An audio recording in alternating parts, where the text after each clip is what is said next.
Salut! Cette vidéo, c'est juste pour te donner des idées comment pratiquer l'estimation avec tes élèves.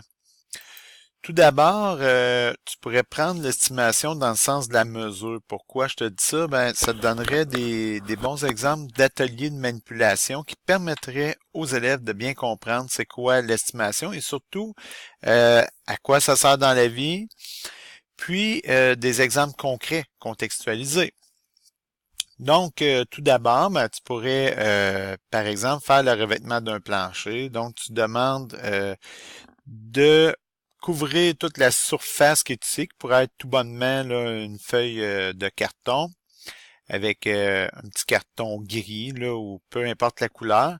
Et il pourrait soit placer des bâtons popsicle ou encore il pourrait découper des carrés qui émettent des tuiles. Et l'important là-dedans, c'est que tu l'invites à les placer jusqu'à temps qu'il couvre tout le plancher et il faut pas qu'il arrive à une quantité exacte. Il faut pas qu'il arrive à un nombre de bâtons de popsicle exact ou encore de carrés exacts. Il va falloir qu'il coupe d'un coin, comme on fait dans la vraie vie, dans le fond. Et ensuite de ça, bien, il pourrait calculer combien soit de petits bâtons de popsicle ou encore de petits carrés qui imitent les tuiles a-t-il utilisé. Et encore là, il faudrait pas que ça donne un nombre exact par rapport au paquet. Donc, exemple, il va falloir qu'il achète plus que 2 paquets, mais moins que 3. Donc, il faut qu'il s'achète 3 paquets, il n'y a pas le choix. C'est vraiment une situation qui invite l'élève à manipuler pour bien comprendre à quoi ça sert l'estimation. Ce n'est pas des mesures précises et on reste contextualisé. On ne demande pas après ça la bonne réponse.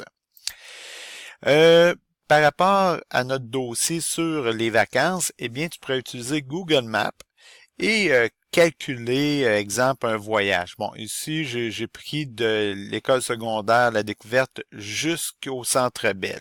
Tu remarqueras, la distance est de 134 km. Est-ce la distance exacte? Bon, on pourrait s'en reparler, mais c'est d'inviter les élèves à réfléchir à ça. Donc, quelle est la distance? On pourrait plutôt parler d'à peu près 130 ou 140 km. Donc, tu pourrais faire un voyage à New York, par exemple, avec eux autres. Calculer les distances qui séparent des différents points lors du voyage, les attraits touristiques, et ainsi de suite.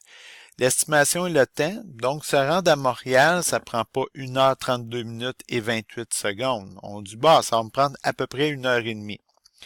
Là, à peu près 1h30, ben, il y a personne qui va savoir exactement combien de temps ça va prendre, parce que ça dépend de la vitesse à laquelle tu roules, ça dépend également si tu as des travaux soit à l'extérieur de Montréal ou dans Montréal.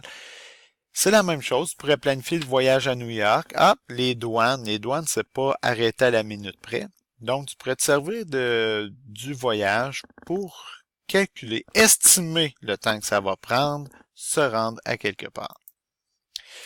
Oh, ben, on pourrait faire également l'épicerie dans le contexte du voyage. Tu vas avoir besoin de fruits, de légumes, de viande, de jus, de lait et ainsi de suite. Donc, tu pourrais te rendre sur les différents sites de circulaire, demander un minimum de 3 types de légumes, bon, et me dire approximativement comment ça va coûter. On pourrait regarder également pour les hôtels, parce que là, on s'entend que les hôtels, les prix varient, donc on pourrait magasiner les hôtels, on pourrait demander c'est à peu près combien de chambres d'hôtel à New York.